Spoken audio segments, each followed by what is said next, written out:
ஒரு தலைப்பு. குழந்தை வளர்ப்பில் குழந்தைகளின் இன்றைய உளவியல் சூழல். அதாவது இன்னைக்கு இருக்கக்கூடிய காலகட்டம் அப்படின்னு நம்ம பேசும்போது கொரோனா காலகட்டம் இல்லாம ஜென்ரலா இப்போ இருக்கக்கூடிய ஜெனரேஷன்ஸ், அடுத்து வரக்கூடிய ஜெனரேஷன்ஸ், இவங்க குழந்தை வளர்ப்புல ஒரு ஒரு வித்தியாசமான ஒரு பேரண்டல் ஸ்டைல்ஸ் ஃபாலோ பண்றாங்க. பல விஷயங்கள், பல முன்னெடுப்புகளை எடுக்கிறாங்க, பல விஷயங்கள் படிச்சு தெரிஞ்சுக்கிறாங்க, கேட்டு தெரிஞ்சுக்கிறாங்க. அந்த மாதிரி ஒரு வித்தியாசமான முன்னெடுப்பு தான் வந்து ஸ்ரீகோ India pregnancy care centre. So பிரெக்னன்சிக்கு டெடிகேட் பண்ணி அம்மா அண்ட் குழந்தை இவங்க ரெண்டு பேரும் வந்து அந்த பிரெக்னன்சி எக்ஸ்பீரியன்ஸை வந்து அவங்க ரெண்டு பேருக்குமே என்ஜாயபிளா ஒரு பெஸ்டான எக்ஸ்பீரியன்ஸா கொடுக்கறதுக்காகவே தங்களை அர்ப்பணிச்சுக்கிட்ட ஒரு ஆர்கனைசேஷன்.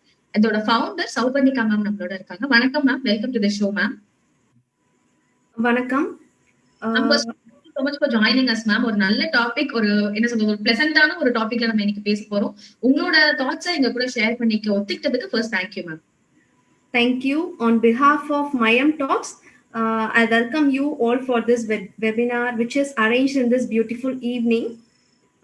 இப்போ மெயினா வந்து குழந்தை வளர்ப்பு அப்படிங்கிற ஒரு கான்செப்ட் வந்துட்டோம் அப்படின்னாவே முன்னாடி இருந்த ஜென்ரேஷன் விட இப்ப இருக்க ஜென்ரேஷன் ஆஃப் பீப்புள் என்ன பண்றாங்க அப்படின்னா அவங்களோட பேபிஸ் எப்படி வளர்த்தணும், என்ன அவங்களுக்கு கொடுக்கணும், எல்லா விஷயமே ரொம்ப கேர் எடுத்து பார்த்துட்டு வர்றாங்க.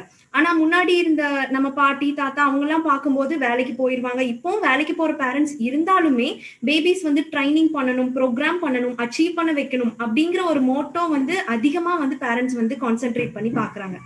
ஸோ இந்த மாதிரி பார்க்கும்போது மெயினா இப்போ பேரண்டிங் மிஸ்டேக்ஸ்ல என்ன பண்றாங்க, நிறைய பேரண்ட்ஸ் வந்து ப்ராப்பரா பேரண்டிங் பண்றோம், பேபிஸை நிறைய அச்சீவ் பண்ண வைக்கிறோம், நாளைக்கு அவங்கள ஒரு பெரிய ஆள் ஆக்குறோம் அப்படின்னு நினைச்சிட்டு என்ன தப்பு பேரண்டிங்ல பண்றாங்க அப்படின்னா, ஒரு 3 வயசு குழந்தை 4 வயசு குழந்தைய வந்து ஒரு பெரிய லிஸ்ட் கொடுத்து ஸ்டேட்ஸ் அண்ட் கேபிட்டல்ஸ், கரன்சிஸ் இதெல்லாம் படிக்க வைக்கிறாங்க.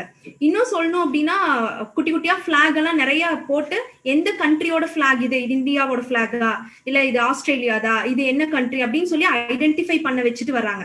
இப்படி எல்லாம் பண்றதுனால என்ன லாபம் அப்படின்னா இதுல 2 பாயிண்ட்ஸ் பார்க்கலாம். ஒண்ணு வந்து இப்படி பண்றதுனால என்ன லாபம், இப்படி பண்றதுனால என்ன விளைவுகள் நடக்குது, அதுவும் நெகட்டிவா அது என்ன நடக்குது அப்படிங்கறத பத்தி சொல்றேன். இப்ப ஃபர்ஸ்ட் இப்படி பண்றதுனால என்ன நடக்குது அப்படின்னா பேரண்ட்ஸுக்கு வந்து ஒரு ஹாப்பினஸ், வெரி ஃபர்ஸ்ட் திங். ரெண்டாவது விஷயம், பேரண்ட்ஸுக்கு இது ஹாப்பினஸ். அதை தவிர இன்னொரு விஷயம் என்னன்னா ஒரு ப்ரௌட். அவங்க வேலைக்கு போறாங்க அப்படின்னா இப்ப வந்து எல்லா மதர்ஸ்மே வந்து mostly majority of the people வந்து ஒர்க்கிங்கா தான் இருக்காங்க. அப்படி ஒர்க்கிங் சினாரியோல அவங்க இருக்கும்போது அந்த பேபிஸ் ஆகட்டும் இல்ல அவங்க கிட்ஸை வந்து இந்த மாதிரி ட்ரைன் பண்ணி அச்சீவ் பண்ண வச்சுட்டு நாளைக்கு அவங்க ஆஃபீஸ் போறாங்க அப்படின்னா உன் பையன் இது பண்ணானா, உன் பையன் இன்னைக்கு டிவில வந்தானே, இந்த ரெக்கார்ட் அச்சீவ் பண்ணிருக்கானே, இந்த இந்தியன் புக் ஆஃப் ரெக்கார்ட்ஸ்ல வந்தா, லிம்கா ரெக்கார்ட்ஸ்ல வந்தா, உன் பையன் கின்னஸ் புக் ஆஃப் ரெக்கார்ட்ஸ்ல வந்தானா, ரொம்ப பெருமையான விஷயம் அப்படின்னு இந்த பெருமைக்காக பண்ற ஒரு சூழல் வந்து இப்ப உருவாகி இருக்கு. சோ இது வந்து ஃபர்ஸ்ட் பாயிண்ட். செகண்ட் விஷயம் என்னன்னா, இப்படியெல்லாம் குழந்தைகளை ட்ரெயின் பண்றதுனால என்ன நடக்குது நெகட்டிவா அப்படின்னு பாத்தீங்கன்னா, குழந்தைங்களோட மூளை வளர்ச்சி எப்படி இருக்கும்னு பாத்தீங்கன்னா, ஃபர்ஸ்ட் வந்து லார்ஜர் மசில்ஸ் டெவலப் ஆனதுக்கு அப்புறம் தான் ஸ்மாலர் மசில்ஸ்க்கான செல்ஸ் எல்லாமே வந்து நம்ம மூளையில வந்து டெவலப் ஆயிட்டே வரும். ஸோ ஃபர்ஸ்ட் லார்ஜர் மசில்ஸ்னா ஆக்டிவிட்டிஸ் நிறைய பண்ணணும், அதுக்கப்புறம் தான் வந்து நீங்க விஷுவல்கான ஸ்டிமுலேஷன் எல்லாமே வந்து கொடுக்கணும். ஸோ இந்த மாதிரி ஃபிளாஷ் கார்ட்ஸ் காமிச்சு ஒரு கண்ட்ரிஸ் மனப்பாடம் பண்ணி படிக்க வச்சு ஒரு திருக்குறள் 1330 திருக்குறளும் என் பையன் வந்து அப்படியே ஒப்பிப்பான், 4 வயசு பையன் ஒப்பிச்சா அவார்டு வாங்கிட்டா அப்படின்னு சொல்றதுல இப்படி பெருமைப்படுறதுனால என்ன நெகட்டிவ் நடக்குதுன்னா குழந்தைகளோட டெவலப்மெண்ட் பாதிக்குது. பேரண்ட்ஸ்க்கு மத்தியில ஒரு தவறான கருத்து என்ன இருக்குன்னா, இந்த மாதிரி எல்லாம் அச்சீவ் பண்ணாதான் என் குழந்தை வந்து ஒரு பெரிய சாதனையாளரா இருக்கா அப்படிங்கிற ஒரு தவறான கருத்து இருக்கு. இது இன்னும் கொஞ்சம் தெளிவா புரியணும் அப்படின்னா இதுக்கான உண்மையா நடந்த நான் ஒரு எக்ஸாம்பிள் சொல்றேன்.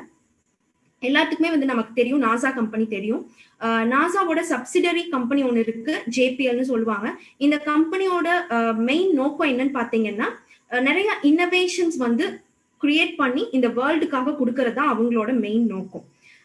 இதுல என்ன பண்றாங்கன்னா, ஒரு 4-5 years பேக் என்ன பண்ணாங்கன்னா, ஒரு செட் ஆஃப் சயின்டிஸ்ட் வந்து புதுசா ரெக்ரூட் பண்ணி எடுத்துட்டு வராங்க. எதுக்காகனா சீனியர் அங்க இருக்கக்கூடிய சீனியர் சயின்டிஸ்ட் எல்லாருமே வந்து அவங்களோட ரிட்டையர்மெண்ட் ஏஜுக்கு வந்தாச்சு. So they need new scientist, new people to innovate and create new things. So they are going to that MIT, IIT, bits, Pilani இந்த மாதிரி போய் அங்கேயே ரொம்ப ஃபில்டர் பண்ணி இருக்கிறதுல பெஸ்ட் எடுத்து அந்த பெஸ்ட்லயும் பெஸ்ட் ஆஃப் பர்சன்ஸ் எடுத்து கூட்டிட்டு வந்து அவங்க ஜேபிஎல்ல விடுறாங்க. அந்த பெஸ்ட் ஆஃப் பெஸ்ட் பர்சன்ஸ் எல்லாம் எப்படி இருக்காங்கன்னு பாத்தீங்கன்னா, எல்லாருமே வந்து கோல்டு மெடல், ஒரு கோல்டு மெடல் கிடையாது, 2, 3, மோர் தென் 2 கோல்டு மெடலிஸ்ட். அது தவிர நிறைய சர்டிபிகேட்ஸ் வச்சிருக்காங்க.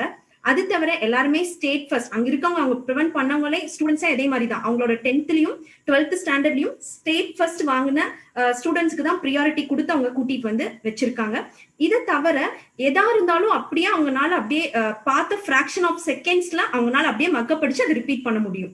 இந்த மாதிரி நல்ல ஒரு வெல் பிஹேவ், வெல் ஸ்டூடியஸான ஸ்டூடெண்ட்ஸை வந்து அவங்க கூட்டிட்டு வந்து வச்சிருக்காங்க.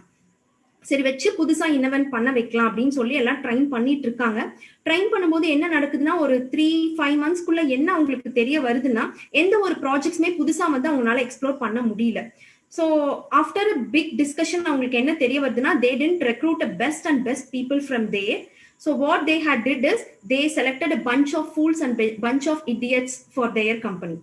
So what they did is they bring a psychologist from abroad, நேக் ஜோன்ஸ் அப்படிங்கிற ஒரு சைக்காலஜிஸ்ட் கூட்டிட்டு வந்து அவங்க எல்லாத்தையும் வந்து ஆராய்ச்சி பண்ணி பாக்குறாங்க. என்ன தப்பு நடக்குது, ஏன் இவங்கனால எதுவுமே வந்து புதுசா வந்து இன்னோவேட்டிவா கொண்டு வர முடியல அப்படின்னு பார்க்கும்போது, அந்த சயின்டிஸ்ட் வந்து ஒரு மோர் தேன் 2 months அவங்க கூடயே இருந்து அவங்க ப்ராஜெக்ட்ஸ் பண்ற இடத்துல எல்லாமே போய் நிறைய டேட்டாஸ் எல்லாம் கலெக்ட் பண்ணி என்ன அவரோட ஃபைனல் ஸ்டடி என்ன நமக்கு சொல்லுது அப்படின்னா, என்ன டிஃபரன்ஸ் அந்த சீனியர் சயின்டிஸ்டுக்கும் இந்த ஜூனியர் சயின்டிஸ்ட் சொல்றோம் இல்லையா, நிறைய கோல்டு மெடலிஸ்ட் சர்டிபிகேட்ஸ் எல்லாம் நிறைய வச்சிருக்கவங்க சொல்றோம் இல்லையா, அவங்களுக்கும் என்ன டிஃபரன்ஸ், ஏன் இவங்கனால பண்ண முடியல அவங்கனால பண்ண முடியுதுன்னு பார்த்தா, ரொம்ப ஏர்லியரா அவங்க எல்லாம் பிறந்தவங்க. முன்னாடி இந்த சீனியர் சயின்டிஸ்ட் எல்லாம் வேர்ல்ட் வார் நடந்தது இல்லையா, அந்த செகண்ட் வேர்ல்ட் வார் நடந்து அதுக்கப்புறம் இருக்க அந்த கேப்ல வந்து they had born, they doesn't have quality toys to play with them.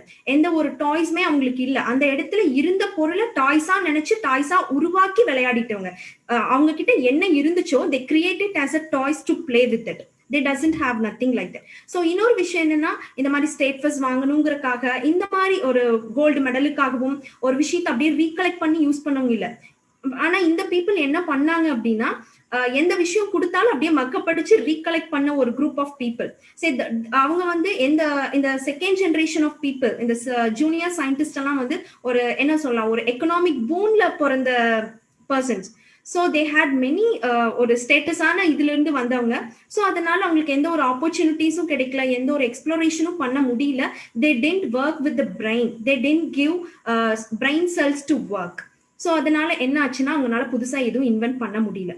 அவரோட ஒரு ஃபைனல் ஸ்டேட்மெண்ட் என்னன்னா, ரொம்ப ரொம்ப முக்கியமான ஸ்டேட்மெண்ட் இது. இப்ப இருக்கக்கூடிய பேரண்ட்ஸ் எல்லாருமே அவங்களோட பேரண்டிங் டெக்னிக்ஸ்ல கண்டிப்பா இதை ஃபாலோ பண்ணணும். அந்த பாயிண்ட்ல என்ன சொல்லி இருந்தாங்க அப்படின்னா, brains cells are highly linked with the hands. எந்த அளவுக்கு கைக்கு வந்து வேலை கொடுக்கறமோ அந்த அளவுக்கு பிரெயின் செல்ஸ் வந்து புதுசா உருவாயிட்டே இருக்கும், கிரியேட் ஆயிட்டே இருக்கும். நீங்க உட்கார வச்சு ஒரு ஸ்டேட்ஸ் எல்லாம் படிச்சு மனப்பாடம் பண்ண வச்சு சொல்ல வைக்கிறதுலயும், ஒரு கண்ட்ரி பிளாக் எல்லாம் காமிச்சு, ஏன் இப்ப என்ன கேட்டீங்கன்னா இந்தியா பிளாக் மட்டும் தான் எனக்கு தெரியும். இந்தியா பிளாக், வேற எந்த கண்ட்ரிஸோட பிளாகுமே எனக்கு சொல்ல தெரியாது. I think majority of the people will be like that. ஆனா ஒரு 4 வயசு குழந்தைய கேட்டா லைனா சொல்லுது, 150 கண்ட்ரி இருக்கு, இவ்வளவு கரன்சி இருக்கு, எல்லாமே சொல்றாங்க. அவங்க சொல்றதெல்லாம் கேட்டா உருவாகுவேன்னு சொல்றாங்க, நிறைய புதுசா சொல்றாங்க. அவங்க சொல்ற இந்த மாதிரி எல்லாம் கண்ட்ரி இருக்கா அப்படின்னு தெரிஞ்சுக்கிற மாதிரி ஒரு சூழ்நிலையில இருக்கும். சோ இந்த மாதிரி சொல்லும் போது என்ன நடக்குதுன்னா, மனப்பாடம் பண்ணலாம், ரீகலெக்ட் பண்ணலாம், நீங்க சொல்லிடுறீங்க. ஆனா அந்த ஜெனரேஷன் ஆஃப் பீப்புளுக்கு எதெல்லாம் தேவையில்லையோ, தேவையில்லாத சர்டிபிகேஷன்ஸ் எதுவும் அவங்க செய்ய கிடையாது, தேவையில்லாத கோல்டு மெடல் தேவையில்லைன்னு சொல்ல, அவங்களுக்கு என்ன தேவையோ அதை மட்டும் உங்களுக்கு செய்ய தெரிஞ்சிருந்தது. இது நான் கம்பேர் பண்ணி சொன்னது எல்லாமே ஒரு சீனியர் சயின்டிஸ்ட் சொன்ன, அவங்க வந்து ஒரு ஃபர்ஸ்ட் ஜெனரேஷன் வச்சுக்கலாம். செகண்ட் ஜெனரேஷன் வந்து நம்ம இருக்கக்கூடிய அந்த ஜெனரேஷன், நம்ம தான் அது ஒரு போட்டிக்காக படிச்சது எல்லாமே கொண்டதும். இப்ப நம்ம நெக்ஸ்ட் ஜெனரேஷன் எப்படி உருவாயிட்டு இருக்காங்கன்னா, இன்னும் கொஞ்சம் முன்னாடி வந்தாச்சு. நம்ம வந்து ஒரு 20 வயசுல 18 வயசுல தான் வந்து ஒரு கோல்டு மெடலுக்காகவும் ஒரு ஸ்டேட் ஃபர்ஸ்ட் வர்றதுக்காகவும் இந்த மாதிரி விஷயத்துக்காக நம்ம ரொம்ப ட்ரைன் பண்ணோம். ஆனா இப்ப பேபிஸ் என்ன ட்ரைன் பண்ண வைக்கிறோம்னா, இப்பவே வந்து இந்தியா புக் ஆஃப் ரெக்கார்ட்ஸுக்கும் ஒரு லிம்கா ரெக்கார்ட்ஸுக்காகவும் ரொம்ப ஃபோக்கஸ் பண்ணி அவங்க இப்பவே இந்த மாதிரி விஷயத்துக்காக ட்ரைன் பண்ணிட்டு இருக்கோம். ஸோ இது இன்னும் டெக்னாலஜிக்கல் வைஸ் பார்க்கும்போது இன்னும் என்னென்ன மாற்றங்கள் உலகத்துல வரப்போகுதுன்னு நம்ம கண்டிப்பா ப்ரெடிக்ட் பண்ண முடியாது. சோ என்ன பண்ணணும் அப்படின்னா, பிரெயினுக்கும் ஹேண்ட்ஸுக்கும் ரொம்ப லிங்க் இருக்கு. அவங்க கைகளுக்கு வேலை கொடுக்கணும்.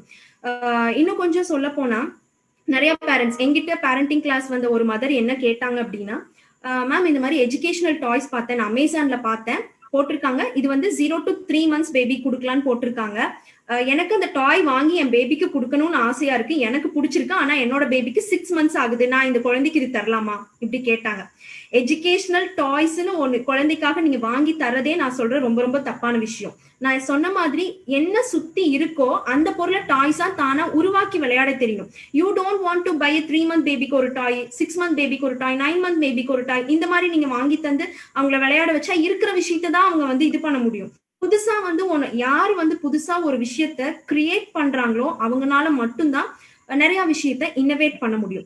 சோ இப்ப பேரண்ட்ஸ்க்கு இருக்கக்கூடிய ஒரே ஒரு பெரிய விஷயம் என்னன்னா, என் குழந்தை வந்து நாளைக்கு ஒரு நல்ல பொசிஷன்ல இருக்கணும், நல்ல ஸ்டாண்டர்ட்ல இருக்கணும் அப்படின்னா அப்ப நான் இதெல்லாம் ட்ரைன் பண்ண கூடாதா அப்படின்னா, if they are interested you can do without any reasons. Parents R committing themselves to make their babies to do it. But the babies are not interested to do it, but they are making the babies to do it. So இந்த மாதிரி குழந்தைகளை வற்புறுத்தி செய்ய வைக்கும் போது larger muscles development நடக்கிறது கிடையாது. Larger muscles develop ஆகாம ஸ்மாலர் மசில்ஸ் டெவலப் ஆச்சு அப்படின்னா இதனால நிறைய சிக்னஸ் வரும். ஏன் டயாபெட்டிஸ் வரதுக்கான ரீசன்ஸ் எல்லாமே கூட இப்ப வந்து ரிசர்ச் படி என்ன சொல்லியிருக்காங்கன்னா, லார்ஜர் மசில்ஸ்க்கு நீங்க வேலை கொடுக்காம ஸ்மாலர் மசில்ஸ்க்கு மட்டும் வேலை கொடுத்தா இந்த மாதிரி வரக்கான காரணம் இருக்குன்னு ப்ரிடிக்ட் பண்ணி சொல்லியிருக்காங்க. ஸோ ஹெல்த் வைஸ் ஆகட்டும் எல்லாமே ப்ராப்பரா இருக்கணும் அப்படின்னா டெவலப்மெண்ட்ல ஃபோக்கஸ் பண்ணணும். அப்ப டெவலப்மெண்ட்ல ஃபோக்கஸ் பண்ணும்போது அந்த எல்லாமே வந்து இது எப்படி இனிஷியேட் பண்ணி சொல்லணும் அப்படின்னா, பிரெக்னன்சி பீரியட்ல இருந்து அந்த பேபிஸ்க்கு வந்து இம்பார்ட்டன்ஸ் கொடுத்து அந்த மதர் வந்து ட்ரெயின் பண்ணி வளர்த்துறாங்க அப்படிங்கும் போது கண்டிப்பா அந்த பேபிஸ் வந்து ஒரு நல்ல பொசிஷனுக்கு வருவாங்க. ரொம்ப ஸ்ட்ரெயின் பண்ணிக்க தேவையில்லை. Okay ma'am, thank you so much for the உரை. நிறைய கேள்விகள் இருக்கு உங்கள்கிட்ட கேட்கணும்னு. ஏன்னா வந்து இது ஒரு வாஸ்டமான டாபிக், நிறைய பேருக்கு வந்து ரொம்ப இன்ட்ரெஸ்டிங்கான ஒரு டாபிக் கூட. ஏன்னா குழந்தைகள் அப்படின்னு சொல்லி பண்டில் ஆஃப் ஜாய்ன்னு சொல்லுவாங்க இல்லையா? சோ குழந்தைகள் குழந்தை பெத்துக்கிறதா இருக்கட்டும், குழந்தைகளை வளர்க்கறதா இருக்கட்டும் வந்து காலகாலமா நடந்துட்டு இருக்கிற ஒரு விஷயம். பட் நீங்க சொன்ன மாதிரி வர வர பேரண்ட்ஸ் வந்து அது வந்து ஒரு ஃபுல் டைமா அதை பத்தி நிறைய படிச்சு அதை பத்தி நிறைய தெரிஞ்சுக்கிட்டு வீடியோஸ் பார்த்து எக்ஸ்பர்ட்ஸ் கிட்ட கன்சல்ட் பண்ணி இந்த மாதிரி பல விஷயங்கள் ஒரு ஆக்டிவான ஒரு வேலையா வந்து செய்ய ஆரம்பிச்சிருக்காங்க. சோ அந்த விதத்துல மேம் ஒரு அப்சர்வேஷன், இப்போ முன்னாடி இருந்த குழந்தைங்களுக்கா இருக்கட்டும் இப்ப இருக்கிற குழந்தைங்களுக்கா இருக்கட்டும், sleeping patterns and food patterns வந்து பயங்கரமா டிஃபர் ஆகுது. சோ முன்னாடி இந்த குழந்தைங்க அவங்களாவே தூங்கிடுவாங்க டைமுக்கு, அதே மாதிரி பசிக்குதுன்னு சொல்லி கேட்பாங்க, இல்ல அழுவாங்க, அந்த மாதிரி எல்லாம் இருந்துச்சு. பட் இப்போ வந்து அவங்களை தூங்க வைக்கிறதும் ஒரு பெரிய வேலையா இருக்கு, அவங்களுக்கு சாப்பாடு கொடுக்கறதும் ஒரு பெரிய வேலையா இருக்கு. இந்த மாற்றம் எதனால வருது? ஒரு சைல்ட் சைக்காலஜிஸ்ட் நீங்க இதை பத்தி என்ன சொல்வீங்க? இப்போ வந்து ஃபுட் ஹேபிட், ஸ்லீப்பிங் ஹேபிட் இந்த ரெண்டுமே வந்து ஒன்னோட ஒண்ணு ஒரு பெரிய லிங்க் இருக்குன்னு சொல்லலாம். நமக்கே தெரியும், நல்லா சாப்பிட்டா நல்லா தூக்கம் வரும். ஸோ நல்லா சாப்பிட்ட வச்சா அப்படின்னா babies will go to sleep automatically. அப்ப நல்லா சாப்பிட்றது பற்றி மட்டும் நம்ம பேசினா போதும். ஒரு நல்ல ஒரு ஃபுட் ஹேபிட் இனிஷியேட் பண்றோம் அப்படின்னா கண்டிப்பா நல்லா தூங்குவாங்க. இது எல்லாத்துக்கும் தெரிஞ்ச ஒண்ணு. ஸோ மெயினா இப்ப இன்னொரு கேள்வி இதோட எங்கிட்ட நீங்க கேட்ட மாதிரியே பேரண்ட்ஸ் கூட சேர்ந்து கேட்டதுன்னா, என்னோட பேபிஸ் வந்து நிறைய ஜங்க் தான் ப்ரிஃபர் பண்றாங்க, நிறைய ஸ்நாக்ஸ் தான் சாப்பிடுறாங்க, நான் கொடுத்தா ஃப்ரூட்ஸ் சாப்பிட மாட்டேங்கிறான், வெஜிடபிள்ஸ் வந்து கொடுத்தா சாப்பிட மாட்டேங்கிறான், நான் வந்து ரொம்ப மெனக்கெட்டு நெட்ல பார்த்து என்னோட பேபிக்காக நான் வந்து ஃப்ரூட் ரெசிபிஸ் வந்து நிறைய ஃப்ரூட்ஸ் எல்லாம் மிக்ஸ் பண்ணி புதுசு புதுசா ட்ரை பண்ணி கொடுத்தேன், அவன் சாப்பிட மாட்டேங்கிறான். நீங்க புதுசு புதுசா ட்ரை பண்ணா கண்டிப்பா சாப்பிட மாட்டாங்க. புதுசு புதுசா டிஃப்ரெண்டா ட்ரை பண்றங்கிற பேர்ல ஒரு அழகா கலர்ஃபுல்லா கொண்டு வந்து வச்சா நீங்களும் சாப்பிட மாட்டீங்க. உங்க முன்னாடி ஒரு பிளேட் ஃபுல்லா ஒரு சிக்கன் 65 ஒரு லாலிபாப்போ இருக்கோ, கண்டிப்பா ஆப்வியஸா நீங்க அதுதான் ப்ரிஃபர் பண்ணி சாப்பிடுவீங்க. சோ வெரி ஃபர்ஸ்ட் ஹெல்த்ங்கிற கான்சியஸ்ல நீங்க வந்து என்ன ப்ரிஃபர் பண்றீங்களோ, உங்க குழந்தைங்க முன்னாடி என்ன வேணும்னு நீங்க எடுத்து சாப்பிடுறீங்களோ அதுதான் சாப்பிடுவாங்க. உங்க பேபிஸ் வந்து கிட்ஸ் வந்து ஒரு கரெக்டான ஃபுட் டயட் ஃபாலோ பண்ணணும் அப்படின்னா நீங்க வந்து ஃபர்ஸ்ட் கரெக்டா நீங்க டெய்லியும் நீங்க அது சாப்பிடணும்.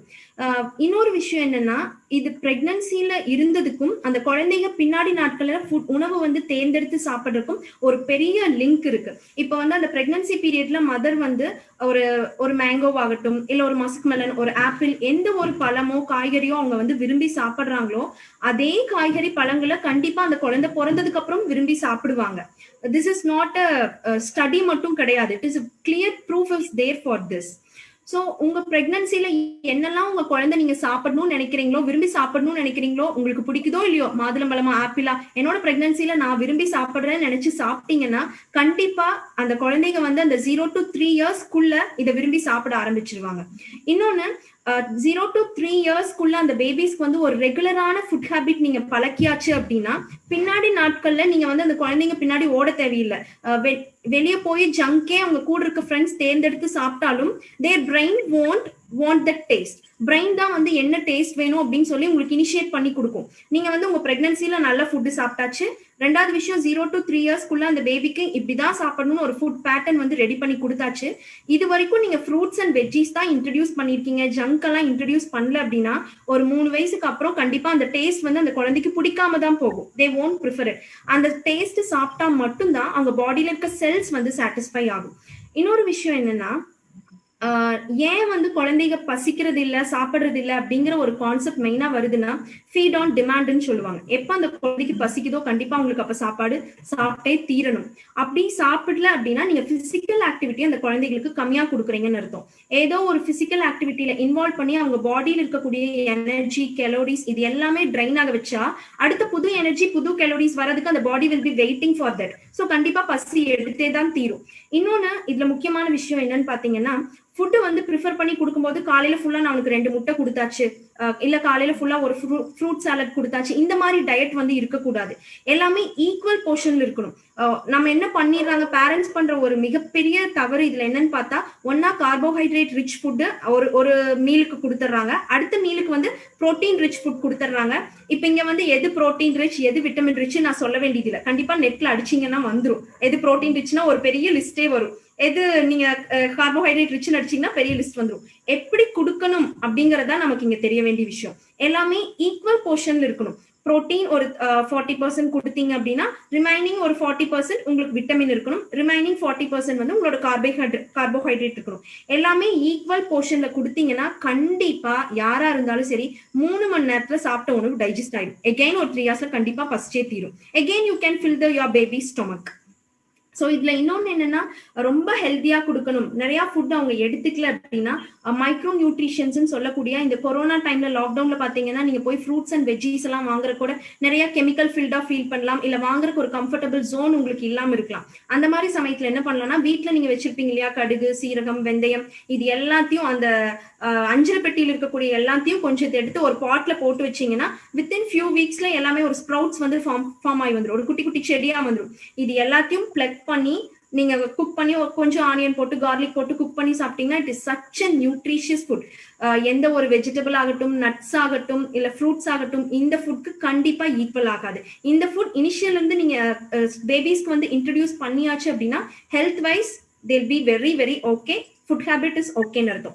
So when you regulate the food habit, automatically the sleeping pattern will also be good. Hope I answered your question, Mahalakshmi. Yes ma'am. So physical wellbeing பத்தி சொல்லிட்டீங்க. இப்ப அடுத்து வந்து இன்னைக்கு இருக்கக்கூடிய குழந்தைங்க தான் நாளையோட சிட்டிசன்ஸ் ஆகுறாங்க. சோ நாளையோட டாக்டர்ஸ், நாளையோட இன்ஜினியர்ஸ் எல்லாருமே வந்து இன்னையோட கிட்ஸை வந்து ஒழுங்கா உருவாக்கி தான் நம்ம வந்து அவங்கள எல்லாம் உருவாக்கணும். சோ ஃபியூச்சர் சிட்டிசன்ஸா நம்ம எப்படி க்ரூம் பண்ணணும்? ஓகே, இப்போ இந்த கேள்விக்கு வந்து ஆக்சுவலா இது ஒரு 3 பாயிண்டா சொல்லலாம். பேரண்ட்ஸை பார்த்து தான் குழந்தைங்க பழகுறாங்க. உங்க குழந்தை வந்து ஒரு டாக்டரா வரணும், ஒரு இன்ஜினியரா வரணும், you can't decide it. Your babies want to decide how they want to be and who they want to be. Only they can decide it. அதே மீறி நீங்க டிசைட் பண்ணாலும் கண்டிப்பா அது சக்சஸ்ஃபுல்லா வராது. ஸோ இதுல 3 விஷயம் நான் சொன்னது என்னன்னா, ஃபர்ஸ்ட் வந்து கல்ச்சுரல் கான்டெக்ஸ்ட். பேபிஸ்க்கான ஸ்பேஸ் வந்து நீங்க கொடுக்கணும். அவங்க என்னவா வேணாலும் வரட்டும், எந்த ஒரு பெரிய ஃபீல்ட்ல வேணாலும் எப்படி வேணா வரட்டும், அவங்களுக்கான ஒரு ஸ்பேஸ் வந்து நீங்க கிரியேட் பண்ணி கொடுத்துருக்கணும். சோ அந்த மாதிரி ஸ்பேஸ் வந்து இப்ப இருக்க பேரண்ட்ஸ் வந்து கொடுக்கறது கிடையாது. என்ன மாதிரி எஜுகேஷன் வேணும், என்ன மாதிரி கிளாஸ்க்கு அவன் போகணும், எல்லாமே பேரண்ட்ஸ் தான் டிசைட் பண்றாங்க. இது டிசைட் பண்ணா பரவாயில்ல, எந்த டைமுக்கு போகணும்னு கூட அவங்க தான் டிசைட் பண்றாங்க. நீ 5 to 6 கண்டிப்பா மியூசிக் கிளாஸ் தான் உனக்கு, ஏன்னா மியூசிக் டீச்சர் அவைலபிளா இல்ல, அதனால நீ மியூசிக் கத்துக்கணும் அப்படி சொல்றாங்க. அடுத்தது 6 to 7 இந்த கிளாஸ் தான், இன்க்ளூடிங் டைமிங்ஸ்ல இருந்து எல்லாமே வந்து பேரண்ட்ஸ் தான் டிசைட் பண்றாங்க. இதை ஏன் வந்து நான் ஒரு கல்ச்சுரல் கான்டெக்ட், ஒரு கலாச்சார சூழல்ல எப்படி இருக்குன்னு சொல்றேன்னா, கலாச்சார சூழ்நிலை நம்ம தனித்தனி நாடுல இல்ல ஒரு ஸ்டேட்ல ஒரு கம்யூனிட்டியில எப்படி இருக்குன்னு பேச போறது இல்ல. ஒவ்வொரு குடும்பத்தோட கலாச்சார சூழலும் ஒவ்வொரு மாதிரி இருக்கு. சில ஃபேமிலியில தான் இப்படி பண்றாங்க, சில ஃபேமிலியில they are allowing the children as to go. இது வந்து ஃபர்ஸ்ட் விஷயம். ஸோ ஃபர்ஸ்ட் விஷயம், கலாச்சார சூழலை பொறுத்த வரைக்கும் அந்த குழந்தைகளுக்கான ஸ்பேஸ் வந்து கண்டிப்பா நிறைய கொடுக்கணும். ரெண்டாவது விஷயம், சமூக சூழல், சோசியல் கான்டெக்ட். இங்க என்ன நடக்குதுன்னு பாத்தீங்கன்னா, எவ்வளோக்கு எவ்வளோ அந்த குழந்தைகளை வந்து நீங்க வெளியே விட்டு விளையாட விடுறீங்களோ, இல்ல வெளியே ஒரு நெய்பர்ஸோட பழக விடுறீங்களோ, அவ்வளோக்கு அவ்வளோ அவங்களுக்கு வந்து யோசிப்பாங்க. யோசிக்கிற திறன் வந்து ரொம்ப அதிகமாகும். இன்னொன்னு, வேறவங்களோட பழகும் போதுதான் நிறைய விஷயங்கள் வந்து அவங்க கத்துக்க முடியும். கத்துக்கிற திறன், லேர்னிங் கேப்பபிலிட்டியும் அப்பதான் வந்து அந்த குழந்தைகளுக்கு அதிகமாகும். இன்னொன்னு, age wise same age group of பீப்புளோட பழக விடும்போது மட்டும்தான் டெவலப்மெண்ட் வந்து ப்ராப்பரா நடக்கும். இப்ப நீங்களே ஒரு ஃபங்க்ஷன் போறீங்கன்னு வச்சுக்கோங்க, ஒரு 4 வயசு குழந்தையோட வேணா அழகா இருக்குன்னு சொல்லி போய் நம்ம கொஞ்ச நேரம் பார்த்துட்டு வருவோம். But we won't like to spend much time with them. If you want to spend the time with those whom with the same age, உங்க ஏஜோட இருக்கவங்களோட தான் உங்களுக்கு டைம் ஸ்பெண்ட் பண்ண பிடிக்கும். என்ன படம் பார்த்த நீ, இந்த மாதிரி தான். சேம் ஏஜ் குரூப் ஆஃப் பீப்புளோட இருக்கும்போது மட்டும்தான் you will feel happy. So when you feel happy, serotonin அப்படிங்கிற கெமிக்கல் வந்து மூளையில அதிகமா சுரக்கும். ஸோ செரட்டோனின் அதிகமா சுரக்கும் போது பிரெயின் டெவலப்மெண்ட் ஆட்டோமேட்டிக்கா நல்லா நடக்கும். ஸோ சோஷியல் கான்டெக்ட் வந்து ரொம்ப முக்கியமான விஷயம். மூணாவது வந்து பொருளாதார சூழல்னு சொல்லலாம், சோஷியல் எக்கனாமிக் கான்டெக்ட். அதாவது பொருளாதார சூழல் அப்படிங்கும் போது நமக்கு என்ன தேவையோ அந்த விஷயம் மட்டும் நமக்கு கிடைக்குது அப்படின்னா பொருளாதார சூழல்னு சொல்லலாம். சமூகத்துக்கு ஏத்த மாதிரி எனக்கு வேணும் திங்ஸ். எனக்கு வந்து ஒரு கார் வேணும் அப்படின்னா okay, I am with that. Okay, எனக்கு கிடைச்சிருச்சு, நான் கார் வேணும், போயிட்டு வரேன். இல்ல எனக்கு வந்து நான் வந்து ஹோண்டா அமேஸ் வச்சிருக்கேன், எனக்கு ஹோண்டா சிட்டி வேணும். இது எதுக்காக? ஏன்னா என் பக்கத்து வீட்டுல என்னோட ஃப்ரெண்டு வச்சிருக்காமா, அதனால நமக்கும் இது வேணும், போகணும் அப்படின்னா. இதுதான் வந்து சமூகத்துக்கான பொருளாதார சூழலை உயர்த்திக்கிறதுன்னு சொல்லுவாங்க. இந்த மாதிரி ஒரு சூழ்நிலையில வளர்ற குழந்தைங்க, நீங்க கேட்ட மாதிரி அவங்க பெரிய டாக்டர்ஸா வரக்கு ட்ரை பண்ணலாம், இல்ல இன்ஜினியர்ஸ், பெரிய எக்ஸ்பர்ட்ஸ், எவ்வளவு ஒரு நல்ல பொசிஷன்ல வரக்கு ட்ரை பண்றாங்கன்னு வச்சுக்கோங்க. இந்த ஒரு சமூக சூழல், பொருளாதாரத்தை சேர்ந்த சமூக சூழ்நிலையில வளர்ற குழந்தைகளுக்கு போத் பாசிட்டிவ் அண்ட் நெகட்டிவ்ஸ் ரெண்டுமே உங்களுக்கு கிடைக்குது. பாசிட்டிவா என்னன்னு பாத்தீங்கன்னா, நல்ல ஒரு SES சொல்லுவாங்க, சோசியல் எக்கனாமிக் கான்டெக்ட், SES சொல்லுவாங்க. இந்த SES ஸ்டேட்டஸ் அதிகமா இருந்து வர குழந்தைங்க பாத்தீங்கன்னா நிறைய ஆக்சஸ் பண்ண முடியும், நிறைய ஆப்பர்ச்சுனிட்டிஸ் எக்ஸ்ப்ளோர் பண்ணி பார்க்க முடியும். ஒரு பெரிய ஃபங்க்ஷன் போவாங்க, அங்க நிறைய பேர்த்தோட பழகுவாங்க, எல்லாத்துக்குமே அவைலபிள் ஆஃப் மோர் ஆப்பர்ச்சுனிட்டிஸ். ஆனா இந்த SES வந்து லோ லெவல்ல இருக்கு அப்படிங்கும் போது நிறைய ஒரு ஆப்பர்ச்சுனிட்டிஸ் அவங்களால ஆக்சஸ் பண்ண முடியாது. இது வந்து both positive and negative. So இன்னொரு விஷயம் இதுல என்ன இருக்குன்னு பாத்தீங்கன்னா, இப்போ ஒரு அபார்ட்மெண்ட்ல இருக்காங்க அப்படின்னா அவங்களோட ஒரு SES பாத்தீங்கன்னா ஒரு நார்மலா தான் இருக்கும், ரொம்ப ஹையா இருக்கிறது ஒரு நார்மலா தான் இருக்கும். சோ அந்த மாதிரி குழந்தைங்க அந்த அபார்ட்மெண்ட்ல இருக்க எல்லா குழந்தைகளோடையும் பழகிறதுக்கான வாய்ப்பு கிடைக்கும். சரி, அதே ஒரு ரெசிடென்ஷியல் ஏரியால ஒரு பெரிய வீட்டுல ஒரு பெரிய பங்களால இருக்காங்க அப்படின்னா அவங்களோட SES ரொம்ப அதிகமா இருக்கும். But those babies or kids won't get much chance to interact or mingle with others. So அதுக்கு ஏத்த மாதிரி பேலன்சிங்கா இருக்காது. ஸோ எந்த ஒரு பொசிஷன்ல இருந்தாலும் நாளைக்கு ஒரு நல்ல இதுல வரணும் அப்படின்னா இந்த 3 விஷயமே வந்து அடிப்படையிலேயே அந்த குழந்தைக்கு வந்து பேசிக்கா நல்லா வந்திருக்கணும். பொருளாதார சூழல் அதுவும் கரெக்டா இருந்திருக்கணும். அடுத்தது சமூக சூழல், சோசியல் கான்டெக்ட்டும் கரெக்டா இருக்கணும். கலாச்சார சூழல் அதுவும் கரெக்டா வந்திருக்கணும். Okay ma'am. சோ சில விஷயங்கள் சொல்லிருந்தீங்க இல்லையா? சோ பேரண்ட்ஸ் தான் டிசைட் பண்றாங்க குழந்தைங்க என்னவா ஆகணும் அப்படின்னு சொல்லி. அதுக்கான ட்ரைனிங்கையும் வந்து சின்ன வயசுலயே ஆரம்பிச்சாங்க. குட்டி குட்டி பசங்க 5 வயசு குழந்தைங்க எல்லாம் வந்துட்டு கோடிங் கத்துக்க சொல்றாங்க, ஆன்லைன் கிளாஸ் அட்டென்ட் பண்ண சொல்றாங்க. சோ இது வந்து அந்த குழந்தைங்களுக்கு வந்து அது how does it impact the kids ma'am? Actually, it is a very good question and it is a necessary question too, because நீங்க மொபைல் ஓபன் பண்ணீங்க அப்படின்னாவே நிறைய ஆட் வரும். எதுவும் ஒரு பைஜூஸ் வரும், ஏதோ கியூமேக்ஸ்ன்னு வரும், நிறைய இந்த மாதிரி வரும். எனக்கு பேர் கூட தெரியல, ஒயிட் ஹேட் ஜூனியர் இந்த மாதிரி வரும். இதுல வந்து ஃப்ரீ கிளாஸஸ் வரும். ஸோ பேரண்ட்ஸ் எல்லாம் என்கிட்ட வந்த ஒரு பேரண்டிங்க்கு வந்த ஒரு மதர் என்ன பண்ணாங்க, இந்த மாதிரி ஜாயின் பண்ணிட்டாங்க ஆன்லைன்ல ஃப்ரீ கிளாஸ்ன்னு சொல்லி அவங்க ஜாயின் பண்ணி அவங்க கிட்ட அனுப்பிச்சாச்சு. அனுப்பிச்சிட்டு என் பையன் இதுல செலக்ட் ஆயிட்டான் மேடம், ஆனா என்ன வந்து 1 lakh சம்திங் ஃபீஸ் வந்து பே பண்ண சொல்றாங்க. என் பையன் கோடிங் கத்துட்டு வருவானா, அவன் வந்து மொபைல் ஆப் டெவலப் பண்ணுவானா. எனக்கு ரொம்ப பெருமையா இருக்கும், இந்த வயசுலயும் என் பையன் வந்து மொபைல் ஆப் எல்லாம் டெவலப் பண்ணிடுவானே, பரவாயில்ல, இதுக்கு நான் சேர்த்தவா, இந்த கிளாஸ் வந்து யூஸ்ஃபுல்லா அப்படின்னு கேட்டாங்க. எனக்கு ஆக்சுவலா அவங்க வந்து சொல்லிதான் தெரிஞ்சது கோடிங்கெல்லாம் கத்து கொடுக்கறதுக்கு குழந்தைங்களுக்கு கிளாஸ் இருக்கா அப்படின்னு சொல்லி. ஸோ நான் என்ன சொல்லுவேன்னா, ஐ won't recommend this. So it is not necessary. நான் ஏற்கனவே சொன்ன மாதிரி ஜஸ்ட் பிரெயின்ல மட்டும் அவங்களை ட்ரைன் பண்ணி பண்ணும்போது பிரெயின்ல வந்து பெருசா செல்ஸ் வந்து டெவலப் ஆகாது. இது வந்து தேவை கிடையாது. இப்படி அனுப்புறதுனால என்ன லாபம் அப்படின்னா, just for proudness and for the sake of achievement. ஆக்சுவலா இந்த மாதிரி அச்சீவ் பண்றத 2 டைப்ஸ் ஆஃப் அச்சீவ்மெண்ட் இருக்கு. ஒன்னு வந்து வெஸ்டர்ன் கல்ச்சரோட அச்சீவ்மெண்ட் வேற, ஏசியன் கல்ச்சரோட அச்சீவ்மெண்ட் வேற. வெஸ்டர்ன் கல்ச்சரோட அச்சீவ்மெண்ட் என்னன்னு பாத்தீங்கன்னா, எமோஷனலி ஸ்ட்ராங்கா இருக்கணும், இந்த மாதிரி அனெக்சிட்டி, ஸ்ட்ரெஸ் இதெல்லாம் இல்லாம இருக்கணும் அப்படிங்கறதா வந்து வெஸ்டர்ன் கல்ச்சரோட அச்சீவ்மெண்ட். நம்ம ஏஷியன் கல்ச்சரோட அச்சீவ்மெண்ட் என்னன்னா, இந்த மாதிரி கோடிங் கிளாஸ் போகணும், இல்ல ஒரு ட்ரைனிங் எடுக்கணும், ஒரு ப்ரோக்ராம்ஸ் அட்டன் பண்ணணும், என்னோட குழந்தைய டெவலப் பண்ணணும், இதெல்லாம் வந்து ஒரு ஸ்டேட்ஸ் மனப்பாடம் பண்ண வைக்கணும், நான் ஒப்பிக்க வைக்கணும், இந்த மாதிரி ஃபோக்கஸ் பண்றதா வந்து ஏஷியன் கல்ச்சரோட achievement. So rather than following Asian culture achievement, it will be very, very good when we started following Western culture achievement. Okay ma'am. இதுல ஒரு முக்கியமான ஒரு ஃபேக்டர் ஒண்ணு இருக்கு. கிட்ஸோட லைஃப்ல வந்துட்டு இருக்கக்கூடிய ஸ்கிரீன் டைம். நீங்க சொன்ன மாதிரி தான் ஆன்லைன்ல கிளாஸ் போறாங்க, அப்படி இல்லைன்னா யூடியூப் பாக்குறாங்க. யூடியூப் பார்க்கலன்னா என் பையன் சாப்பிடவே மாட்டான் அப்படின்னு சொல்ற நிறைய பெற்றோர்களை வந்து நம்மளால இன்னைக்கு பார்க்க முடியுது. அதுலயும் தாண்டி இப்போ ஒரு புதுமையான ஒரு டேர்ம் ஒன்று இருக்கு, குவாலிட்டி ஸ்கிரீன் டைம் அப்படின்னு சொல்றாங்க. சோ இது குவாலிட்டி ஸ்கிரீன் டைம்னா என்ன, அது குழந்தைங்களுக்கு அவசியமா? உங்களோட கருத்து என்ன? ஆக்சுவலா குவாலிட்டி ஃபேமிலி டைம் இருந்ததை குவாலிட்டி ஸ்கிரீன் டைம்னு மாத்திட்டாங்க. ஸ்கிரீன் டைமே வந்து தேவையில்லாத விஷயம் நீங்க சொன்ன மாதிரி. ஸோ அதுல வந்து குவாலிட்டி ஸ்கிரீன் டைம் கொண்டு வந்துட்டாங்க. குவாலிட்டி ஃபேமிலி டைம் கொண்டு வந்தா இன்னும் நல்லா இருக்கும். ஸோ என்ன பண்றாங்கன்னா பேரண்ட்ஸ் அந்த காலத்துல பாத்தீங்கன்னா ஒரே ஒரு டிவி தான் இருக்கும் வீட்டுல, எல்லாரும் ஜாயின் ஆகி பார்த்துட்டு இருப்பாங்க. ஸோ அங்க என்னெல்லாம் டெவலப் ஆச்சு அப்படின்னா ஒற்றுமையா இருக்கணும். இன்னொன்னு தனக்கு ஒரு விஷயம் அந்த ஷோ பிடிக்கல அப்படின்னாலும் வீட்டுல அம்மா பார்ப்பாங்க, அப்பா பார்ப்பாங்க, அண்ணா பார்ப்பாங்க, இன்னும் சொல்ல போனா பக்கத்து வீட்டுல இருந்து கூட வந்து பார்ப்பாங்க. ஸோ நானும் உட்காந்து பார்த்துதான் ஆகணும்.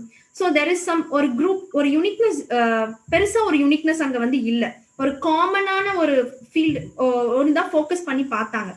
ஸோ இந்த மாதிரி இருக்கும்போது இன்னும் கொஞ்சம் டெவலப் ஆகி என்ன வந்துச்சுன்னா லேப்டாப், ஃபோன் வந்தாச்சு. வீட்டுல ஒரு லேப்டாப் ஒரு ஃபோன் இருந்தது, ஒவ்வொருத்தருக்கும் தனித்தனி ஃபோன் தனித்தனி லேப்டாப்னு கொண்டு வந்தாச்சு. ஸோ தனித்தனி ஃபோன் தனித்தனி லேப்டாப் கொண்டு வந்து வச்சுட்டு தான் பேரண்ட்ஸ் என்ன சொல்றாங்கன்னா, எனக்கு வந்து குவாலிட்டி ஸ்கிரீன் டைம் நான் இன்ட்ரடியூஸ் பண்ணிருக்கேன். குவாலிட்டி ஸ்கிரீன் டைம்ல இந்த மாதிரி நான் வந்து பாட்டு காமிக்கிறேன், இன்னொன்னு இது என்ன கேட்கறாங்கன்னா நான் கொக்கோமெலன் காமிக்கிறேன், 5 little monkeys jumping on the bed காமிக்கிறேன். இதெல்லாம் பார்த்துட்டு என் பையன் அதே மாதிரி பெட்ல இருந்து ஜம்ப் பண்றான் மேடம், இதெல்லாம் பெருமையா சொல்றாங்க. So it is not a thing which should be appreciated. It is not a thing to appreciate. So instead quality family time கொண்டு வந்துக்கலாம். குவாலிட்டி ஃபேமிலி டைம்ங்கிற பேர்ல எல்லாரும் சேர்ந்து இந்த மாதிரி நான் சொன்னேன் இல்லையா, இந்த மாதிரி ஒன்னா சேர்ந்து படம் பார்த்தோம் அப்படிங்கிற மாதிரி இருக்கக்கூடாது. You should spend time to talk with each other, interact with each other. உனக்கு என்ன நடந்துச்சு, எனக்கு என்ன நடந்துச்சுங்கிற ஷேர் பண்றக்கூடிய எமோஷன்ஸ், வேர்ட்ஸ், தாட்ஸ், இந்த உணர்வுகள் எல்லாம் வந்து ஷேர் பண்ண தெரியணும். இப்ப இருக்க பேபிஸ் எல்லாம் வந்து அந்த கிட்ஸ் எல்லாம் வந்து இந்த மாதிரி ஸ்மார்ட் போன், குவாலிட்டி ஸ்கிரீன் டைம்ங்கிற பேர்ல ஸ்மார்ட் போன்ஸ் அவங்களுக்கு கொடுத்து என்ன ஆயிடுச்சு அப்படின்னா அவங்களோட ஃபீலிங்ஸையும் எமோஷன்ஸ், உணர்வுகள், எண்ணங்கள் இது எதையுமே வெளிப்படுத்த தெரியாத ஒரு நிலையில இருக்காங்க. சோ இந்த உணர்வுகள், எண்ணங்கள் இது எல்லாத்தையும் வெளிப்படுத்த தெரிஞ்சிருந்தால் மட்டும்தான் ஒரு குழந்தைக்கு வந்து ஸ்ட்ரெஸ் வராது. இப்ப வந்து மெயினா வந்து ஸ்ட்ரெஸ், அடமெண்ட் இதெல்லாம் வரக்கான ஒரு காரணம் என்னன்னா இந்த குவாலிட்டி ஸ்கிரீன் டைம் தான். இந்த ஸ்கிரீன் டைம் நீங்க இன்வால்வ் பண்ணும்போது இன்ட்ராக்ட் பண்ணணும், எப்படி இன்ட்ராக்ட் பண்ணணும் அப்படிங்கறதே தெரியாம போயிடுது. நீ வந்து ஒரு கோல்டு மெடல் வாங்கி ஒரு தேவையில்லாத சர்டிபிகேஷன்ஸ் எல்லாம் படிச்சு உங்ககிட்ட ஒரு அச்சீவ்மெண்ட் இருக்கு அப்படின்னு சொல்றதை விட ஒருத்தர்கிட்ட எப்படி பேசணும் அப்படிங்கறது, I know to influence the people, I know to influence my thoughts, own thoughts influence பண்ண தெரிஞ்சிருக்கணும், உன்னோட எமோஷன்ஸ் இன்ஃப்ளூயன்ஸ் பண்ண தெரிஞ்சிருக்கணும். இதெல்லாம் இருந்தா மட்டும்தான் ஒரு பெரிய அச்சீவபிள் நல்ல ஒரு பொசிஷனுக்கு வர முடியும். கண்டிப்பா. குழந்தைங்க அடம் பிடிக்கிறாங்க அப்படின்ற ஒரு வார்த்தையை வந்து நீங்க சொல்லியிருந்தீங்க. குழந்தைங்களோட பிஹேவியர் பேட்டர்ன்ஸ்ல நிறைய சேஞ்சஸ் நம்ம பாக்குறோம். அடம் பிடிக்காத குழந்தைங்க வந்து பழைய ஜெனரேஷன்ஸ்லயுமே இல்லாமலாம் இல்ல. ஆனா வந்து அப்ப இருந்த பேரண்ட்ஸ் எல்லாம் அதை ஹேண்டில் பண்ண முடிஞ்சிச்சு, டீச்சர்ஸாலையும் ஹேண்டில் பண்ண முடிஞ்சிச்சு. பட் இப்ப வந்து பார்த்தோம்னா பேரண்ட்ஸ் அண்ட் டீச்சர்ஸ் 2 பேருமே வந்துட்டு கொஞ்சம் குழந்தைங்களோட பிஹேவியர்ல கொஞ்சம் சேஞ்சஸ் தெரிஞ்சிச்சு அப்படின்னா சைல்ட் சைக்காலஜிஸ்ட் கிட்ட கொண்டு போய் காட்டுங்க அப்படின்னு சொல்றாங்க. சோ குழந்தைங்களுக்கு ஸ்ட்ரெஸ் ஏற்படுமா? குழந்தைங்க எல்லாம் வந்து தெரப்பிக்கு போக வேண்டிய அவசியம் இருக்குமா? இது எப்போ இந்த அவசியம் வரும் அப்படின்னா, கண்டினியூஸா அவங்கள வந்து ஒரு டிஜிட்டல் டிவைசஸோடையும் கேஜெட்ஸோடையும் நீங்க இருக்க வச்சீங்கன்னா கண்டிப்பா அது வரதான் செய்யும். இந்த கேள்விக்கு தான் நான் முன்னாடியே பதில் சொன்னேன்.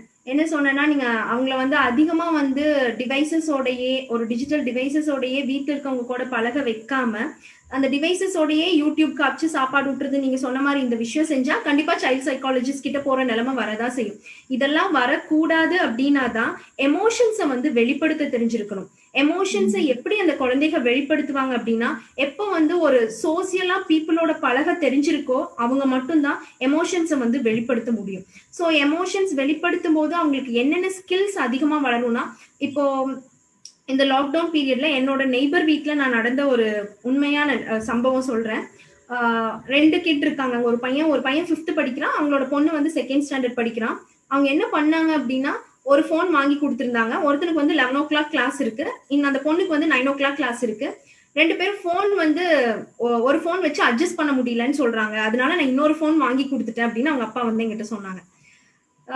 இதுல என்ன அவங்க பண்ண பெரிய தப்புனா, வீட்டுக்குள்ள இருக்க சிப்ளிங்ஸோடயே they are creating rivalries. They don't know how to adjust. அந்த பேபிஸ்க்கு என்ன டெசிஷன் எடுக்கணும்னு தெரியல. ஆனா நீ ஒரு நேரம் யூஸ் பண்ண, நான் யூஸ் பண்ணேன்னு சின்ன டெசிஷன் எடுக்க தெரியல. வீட்டுல இருக்கும் போதே ஒரு சின்ன டெசிஷன் எடுக்க தெரியல அப்படின்னா, நாளைக்கு க்ரோன் அப் ஆகி ஒரு பொசிஷனுக்கு நீ வந்திருக்க, ஒரு எக்ஸ்பர்ட்டா இருக்க, ஒரு பெரிய ஃபீல்ட்ல இருக்க, உனக்கு ஒரு நல்ல ஆப்பர்ச்சுனிட்டி கிடைச்சிருக்கும் போது அந்த இடத்துல கண்டிப்பா உனக்கு டிசைட் பண்ண தெரியாது, உன்னால டிசைட் பண்ண முடியாது, உன்னோட ப்ராப்ளம் சால்வ் பண்ண முடியாது. அப்ப கண்டிப்பா சைல்ட் சைக்காலஜிஸ்ட் கிட்ட இருந்து நீ ஏர்லியரா போயிட்டு வந்துறதே ஒரு பெட்டரான ஒரு அது அப்படிதான் இருக்கும். சோ இந்த மாதிரி ஒரு பிரச்சனைகள் உருவாகாம இருக்கணும் அப்படின்னா நிறைய விளையாட விடணும் குழந்தைகளை, நிறைய பிசிக்கல் ஆக்டிவிட்டிஸ் பண்ண விடணும். ரேதர் தேன் டூயிங் திஸ், இந்த பிசிக்கல் ஆக்டிவிட்டிஸ் எல்லாம் கொடுக்காம தேவையில்லாத உட்கார படிக்க வச்சு அவங்களை அச்சீவ்மெண்ட் பண்ண வச்சு, ஒரு வகையில பார்த்தா இந்த மாதிரி அச்சீவ்மெண்ட்ஸ் எல்லாம் பண்றதுனால அவங்களுக்கு கான்பிடன்ஸ் வளரும், அது உண்மைதான். I am not regretting it completely. But ஆனா தோல்விகளை சந்திக்கும் போதுதான் நிறைய விஷயங்கள் வந்து கத்துக்க முடியும். அந்த குழந்தைகளுக்கு வந்து தோல்விகளை சந்திக்கிறதுக்கான ஒரு வாய்ப்பை நம்ம ஏற்படுத்தி கொடுக்கணும். இப்போ இருக்க காலகட்டத்துல நீங்க ஒரு குழந்தைய கொண்டு போய் வெளியே விட்டீங்கன்னா ஜெயிச்சு மேல வரக்கான வாய்ப்பை கண்டிப்பா தானா தேடிப்பான். அந்த அளவுக்கு இப்ப வர பேபிஸ் எல்லாம் நமக்கே கத்து கொடுத்துருவாங்க. We no need to teach them. Actually, babies are born brilliant. They are born genius. We no need to educate them. Parents has to be educate themselves. இந்த parenting ப்ரோக்ராம்ஸ் அப்படிங்கறதெல்லாம் வந்து பேரண்ட்ஸ்க்கு தான் தேவைப்படுது, குழந்தைகளுக்கு கண்டிப்பா தேவை கிடையாது. என்ன ஆக்டிவிட்டிஸ் பண்ணணும், தன்னை எப்படி வளர்த்திக்கணும் அப்படின்னு அந்த மூளை வந்து ஒவ்வொரு ஆக்டிவிட்டிஸ் பேபிக்கு சொல்லிட்டே இருக்கும், செஞ்சுட்டே வருவாங்க. கிட்டத்தட்ட ஒரு 6 வயசு வரைக்கும் பாத்தீங்கன்னா குழந்தைகள்லாம் ரொம்ப அழகா இருப்பாங்க, அவ்வளவு புத்திசாலித்தனமா நடந்துப்பாங்க. ஒரு 6-7 வயசு வரும்போது நம்மள மாதிரி அந்த குழந்தைய மாத்திடுவோம். So parents do need parenting programmes to equip themselves. இந்த பேரண்டிங் ஸ்கில்ஸ் வளர்த்துக்கிறதுக்கு பேரண்ட்ஸுக்கு தான் இந்த இது வந்து தேவைப்படுது. The programs are not designed for babies. It is completely designed for parents. கண்டிப்பா. இப்போ ஒரு பேரண்டிங் ட்ரெண்ட் ஒண்ணு ரொம்ப ஃபேமஸா இருக்கு. அதாவது குழந்தைங்களுக்கு நோ சொல்ல மாட்டோம், அவங்களுக்கு எந்த விதமான நெகட்டிவ் தாட்ஸ்க்குமே நம்ம இடம் கொடுத்துட மாட்டோம். சோ அந்த நோன்ற ஒரு ரிஜெக்ஷனை கூட நம்ம வந்து கொடுத்துட மாட்டோம் அப்படின்னு சொல்லி சொல்றாங்க. இது வந்து ஒர்க் ஆகுமா? அந்த குழந்தையோட மொரால பூஸ்ட் பண்றதுக்கோ, இல்ல அந்த குழந்தைய ஒரு சக்சஸ்ஃபுல்லான ஒரு ஹியூமன் பீயிங்கா கொண்டுட்டு வரதுக்கோ டஸ் திஸ் ஒர்க், ஆர் இல்ல இதுக்கு வந்து எதிர்மறையான விளைவுகள் தான் நிறைய வரதுக்கு வாய்ப்பு இருக்கா? ஓகே, நீங்க எல்லாத்துக்குமே எஸ் எஸ் சொல்லி வளர்றீங்கன்னா அப்ப என்ன நடக்கும்னா, they'll be happy and they'll be entirely utmost happy. எல்லாமே உலகத்துல கிடைச்ச மாதிரி சந்தோஷப்படுவாங்க. நான் சொன்னேன் தோல்விகள் இருந்துதான் நிறைய விஷயம் கத்துக்க முடியும்னு சொன்னேன். அப்ப நீங்க ஒரு பொருள் வாங்கி கொடுக்கல, நோ சொல்றீங்க அப்படின்னாவே அந்த குழந்தைக்கு அங்கேயே ஃபர்ஸ்ட் தோல்வி அந்த குழந்தை பாத்துருச்சுன்னு அர்த்தம். அந்த தோல்வியிலிருந்து குழந்தைகள் என்ன கத்துக்க முடியும்? கண்டிப்பா நோ சொல்லணும். we should take them to the failure லெவலுக்கு தான் நீங்க எக்ஸ்போஸ் பண்ணி காமிக்கணும். அப்படி காமிக்கும் போது என்னென்ன வளர்ச்சிகள் அந்த குழந்தைகளுக்கு நடக்குது அப்படின்னா, பேஷன்ஸ், பொறுமை கத்துக்கிறாங்க, தோல்வியிலிருந்து பொறுமை கத்துக்க முடியும். when they fail they learn how to respect the people. ஒருத்தருக்கு எங்க மரியாதை தரணும், எப்படி மரியாதை தரணும் அப்படிங்கிற விஷயம் தோல்வியிலிருந்து தான் கத்துக்க முடியும். humility, they are learning the humility when they fail and they are learning to be quiet and calm when they fail. இது வந்து ரொம்ப ரொம்ப முக்கியமான விஷயம். காம் அண்ட் குவைட், இந்த ஒரு 2 அழகான வார்த்தைகள், காம் குவைட், அவ்வளவு பியூட்டிஃபுல் வேர்ட். இது வந்து ரொம்ப பெரிய சாதனை செஞ்சு கொடுக்கும். நீங்க அந்த காம் அண்ட் குவைட்டா இருக்கும்போது எமோஷனலி ஸ்ட்ராங் ஆக முடியும். எமோஷனலி, ஸ்பிரிச்சுவலி, இந்த 2 விஷயத்துக்கும் ஒரு ஸ்ட்ராங் ஃபவுண்டேஷன் கொடுக்குது அப்படின்னா அந்த காம் அண்ட் குவைட் தான். ஓகே. சில வேர்ட்ஸ் நீங்க வந்து இப்ப யூஸ் பண்ணிருந்தீங்க. அந்த வேர்ட்ஸை வந்து டார்கெட்டா வச்சு இந்த மாதிரி ஆட்ரிபியூட்ஸ் வந்து குழந்தைகளுக்கு கொண்டுட்டு வரணும் அப்படின்றதுக்காக ரிவர்ஸ்ல வந்து பேரண்ட்ஸ் ஒர்க் பண்ணலாம். சோ இந்த மாதிரி மிச்ச ஆட்ரிபியூட்ஸ் நீங்க என்ன சொல்லுங்க? எந்தெந்த மாதிரி எந்த மாதிரி ஆட்ரிபியூட்ஸ் குழந்தைங்களுக்குள்ள இருக்கணும் அப்படின்னு சொல்லி பேரண்ட்ஸ் வந்து அந்த விஷயத்துக்கு கவனம் செலுத்தணும்னா எந்த விஷயங்கள் நீங்க சொல்வீங்க? மெயினா வந்து நிறைய விளையாட விடணும். நிறைய எல்லா கிளாஸஸ்ல வந்து இன்வால்வ் பண்ணி, நான் வந்து ஹிந்தி கிளாஸ் போறான், அடுத்தது வந்து மியூசிக் கிளாஸ் போறான், இட் இஸ் நாட் நெசசரி. நிறைய விளையாட விடணும், ஃபேமிலியோட நிறைய டைம் ஸ்பெண்ட் பண்ணணும். ஃபேமிலியோட நிறைய டைம் ஸ்பெண்ட் பண்ணும்போது என்னெல்லாம் அவங்க கத்துக்கிறாங்கன்னா, பாட்டி கூட பேசணும், பாடணும். இன்னொன்னு இந்த போனிக்ஸ் கிளாஸ்ன்னு ஒருத்த வந்திருக்கு, யாரோ ஒருத்தன் கண்டுபிடிச்சு விட்டான்னு சொல்லி ஏதோ டைம் இல்லாம போனிக்ஸ் கிளாஸ்லாம் கொண்டு போய் விட்டுட்டோம், ஏன்னா லாங்குவேஜ் டெவலப்மெண்ட் நடக்குது என்னோட பேபிஸ்க்கு அப்படின்னு சொல்லி கொண்டு போய் அதுல விட்டுருக்காங்க. It is not at all necessary. You please spend time with your kids. ஏன் வந்து இவ்வளோ டைம் அதிகமா ஸ்பெண்ட் பண்ணணும்னு சொல்றேன்னா, டீனேஜ் வந்துட்டாங்க, 12-13 வயசு வந்தாச்சு அப்படின்னா they won't like to spend time with you. They love to spend time with their friends. they love their friends as like something. But அந்த அதுக்கு முன்னாடி வரைக்கும் தான் உங்களுக்கான இம்பார்ட்டன்ஸ் தருவாங்க. ஃபேமிலியோட இந்த குழந்தைங்க வந்து டைம் ஸ்பெண்ட் பண்ண நினைப்பாங்க. அந்த பீரியட்ல நீங்க அவங்களுக்கு டைம் ஸ்பெண்ட் பண்ணுனீங்க அப்படின்னா அவங்களோட ரெஸ்ட் ஆஃப் த லைஃப் ஃபுல்லாமே அது வந்து அன்ஃபர்காட்டபிளா இருக்கும். ஸோ பேரண்ட்ஸ்க்கு நான் சொல்லக்கூடிய ரெண்டே விஷயம். ஒன்னு வந்து spend more and more time with your kids. Please don't spend your maximum time with the phones and WhatsApp and Facebook. It will never create such a good environment for you. So please spend good time with your family.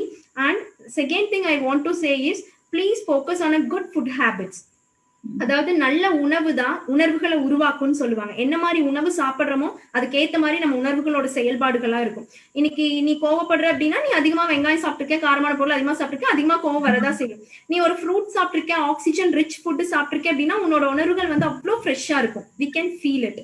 So please focus on இந்த கிரைட்டீரியால immunity power develop பண்றதுக்கு கண்டிப்பா ஃபுட்ல focus பண்ண வேண்டியது இருக்கு. பேரண்ட்ஸ்க்கு நான் சொல்ற ரெண்டே விஷயம், மைக்ரோ நியூட்ரியன்ஸ் வந்து உங்க பேபிஸ்க்கு ஸ்டார்டிங்ல இருந்து கொடுங்க.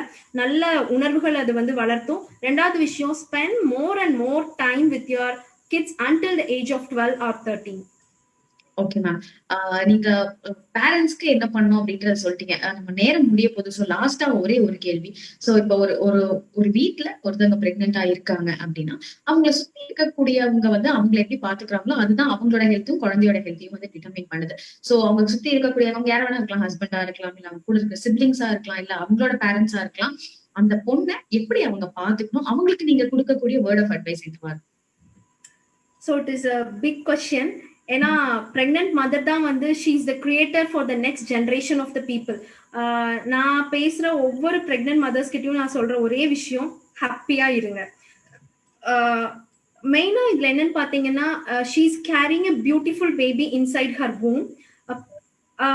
இது வந்து பொதுவாகவே அந்த பிரெக்னென்ட் மதர் பாத்தீங்கன்னா ஒரு மேக்னெட் மாதிரி நிறைய எல்லாமே அட்ராக்ட் பண்ணுவாங்க. நிறைய அட்வைசஸ் வரும், நிறைய விஷயங்கள் வந்து காதுல விழுந்துட்டே இருக்கும். மேடம் என்ன வந்து என்னோட பாட்டி வந்து சம்மணம் போட்டுதான் உட்காரணும்னு சொன்னாங்க. ஆனா இப்ப வந்து என்னோட ஃப்ரெண்டு சொல்லிட்டாங்க சம்மணம் போட்டு உட்காரக்கூடாது, பேபி பிரீச் பொசிஷன் போயிருமாமா, தலை திரும்புமா, வெளியே வருமா, இந்த மாதிரி தேர் ஹியரிங் மோர் அட்வைசஸ், நிறைய இன்ஃபர்மேஷன்ஸ். இப்ப கூகுள்ல ஒண்ணு தட்டி பாத்தீங்க அப்படின்னா ஒரு ஆன்சர் வருது இல்ல, ஒரு கேள்விக்கு நிறைய ஆன்சர்ஸ் வருது. ஸோ எதை ஃபாலோ பண்ணணும், ஸோ அப்படிங்கிற டவுட்ஸ் நிறைய வருது. இந்த மாதிரி கிளியர் பண்ணணும்னா you can meet a good prenatal councillor in your area. You can get advice from them. இதை தவிர அந்த மதருக்கு வந்து ஃபேமிலி மெம்பர்ஸ் எப்படி ஹெல்ப் பண்ணணும் அப்படின்னா, சிம்பிளான விஷயம், சந்தோஷமா வச்சுக்கோங்க. ஏன்னா நீங்க அவ்வளோ ஹாப்பியா இதுல இருக்கும்போது அந்த பேபிஸ் வந்து அவ்வளோ நல்ல ஒரு இதா வளர்ந்து வருவாங்க. நாங்கெல்லாம் பார்த்தா எங்க டீம்ல இருக்கவங்க பார்த்தாங்கன்னா ஒரு 4 மந்த் பேபிய எடுத்துட்டு வந்து காமிச்சாலே சொல்லிடுவோம், இந்த பேபி வந்து ஒரு ஹாப்பியான மதருக்கு பிறந்த பேபியா இல்ல நார்மலான மதருக்கு பிறந்த பேபியா அப்படின்னு சொல்லி. அந்த குழந்தையோட கண்ணுல அந்த பிரெக்னன்சி பீரியட்ல மதர் நல்லா கேர் பண்ணி அந்த பேபிஸ்க்கு பார்த்திருந்தாங்க அப்படின்னா அந்த குழந்தையோட கண்ணுல அந்த சந்தோஷம் தெரியும், புத்திசாலித்தனம் தெரியும். இன்னொன்னு, எல்லா இடத்துலயும் கண்டிப்பா சந்தோஷமா இருக்க முடியாது. மாமியார் ஒண்ணு சொல்லுவாங்க, ஹஸ்பண்ட் ஒண்ணு சொல்லுவாங்க, நிறைய தாட்ஸ் கிரியேட் ஆகிட்டே தான் இருக்கும். we can't stop them, but you can stop one thing. You can say that always I'm happy அப்படிங்கிற ஒரு அஃபர்மேஷன் சொல்லிட்டே இருக்கலாம். அப்படி ஹாப்பியா இருக்க முடியாட்டியும் ஹாப்பியா இருக்க மாதிரி நடிக்க முடியும். That can be done by everyone. So ஹாப்பியா இருக்கும் போது நடிக்கும் போதே உங்க பேபிஸ் வந்து நல்லா வளருவாங்க. ஓகே. சோ இது ஒரு வேலிடான ஒரு பீஸ் ஆஃப் அட்வைஸ். ஏன்னா பிரெக்னன்சி அப்படின்றது ஒரு பியூட்டிஃபுல்லான விஷயம், அந்த தாய்க்கு மட்டுமல்ல அந்த ஃபேமிலிக்கே. ஏன்னா குடும்பத்துல ஒரு புது உயிர், ஒரு புது குழந்தை வரப்போகுது அப்படின்றது எல்லாருமே ஒரு எக்ஸைட்டிங்கான ஒரு விஷயம் தான். அந்த புது உயிர் வர்ற வரைக்கும் நம்ம வந்து அவ்வளவு அட்மோஸ்ட் கேர் எடுத்துக்கிறோம். பிரெக்னென்டான விமனை நல்லா பாத்துக்கிறோம், அவங்க ஹாப்பியா வச்சுக்கணும், ட்ரை பண்ணுவோம், சாப்பாடு ஹேபிட்ஸ் நல்லா பாத்துக்கிறோம். குழந்தை பிறந்துட்ட பிறகு நம்மளோட ஃபோக்கஸ் வந்து ஷிஃப்ட் ஆயிருது. குழந்தையும் சரி அவங்க அம்மாவையும் சரி நல்லா பாத்துப்போம். எனக்கு ஏற்கனவே சொன்ன மாதிரி விமன் அண்ட் சைல்ட் அவங்கதான் ஃபியூச்சர். அவங்கதான் வந்துட்டு நம்மளோட லைஃபையும் நம்மளோட ஃபேமிலியும் அடுத்த லெவலுக்கு எடுத்துட்டு போக போறாங்க. So let's make this experience a very happy experience. And ஏற்கனவே மேம் சொன்ன மாதிரி if you guys need help, please do seek help from professionals. நம்ம கூகுளை தவிர வேற யார்கிட்ட வேணா நம்ம ஹெல்ப் கேட்கலாம். ப்ரொஃபஷனல்ஸ் சொல்லும் போது கண்டிப்பா வந்து இதை பத்தி படிச்சவங்க மட்டும் இல்லாம நம்ம வீட்டுல இருக்கக்கூடிய எல்டர்ஸ், நம்ம அம்மா கிட்ட, நம்ம பாட்டி கிட்டயும் நம்ம கேட்டு அவங்க கொடுக்குற அட்வைஸையும் நம்ம ஃபாலோ பண்ணிக்கலாம். கூகுளை நாட வேண்டாம். இதுதான் இன்னையோட ஷோ டேக்அவேவா இருக்கும் நான் நினைக்கிறேன். So thank you so much ma'am, இவ்வளவு நேரம் எங்களோட பொறுமையா உங்களோட கருத்துக்கள் சொன்னது மட்டும் இல்லாம எங்க கேள்விகளுக்கும் விடையளிச்சிங்க பொறுமையா. So thank you so much for that. Thank you Mayam Talks for arranging such a beautiful webinar. Thank you ma'am. And இணைந்ததற்கு ரொம்ப நன்றி நேயர்களே. இன்னொரு நாள் இன்னொரு மையம் டாக்ஸ் நான் உங்களை சந்திக்கிறேன். அதுவரை உங்களிடமிருந்து விடைபெறுவது மகாலட்சுமி.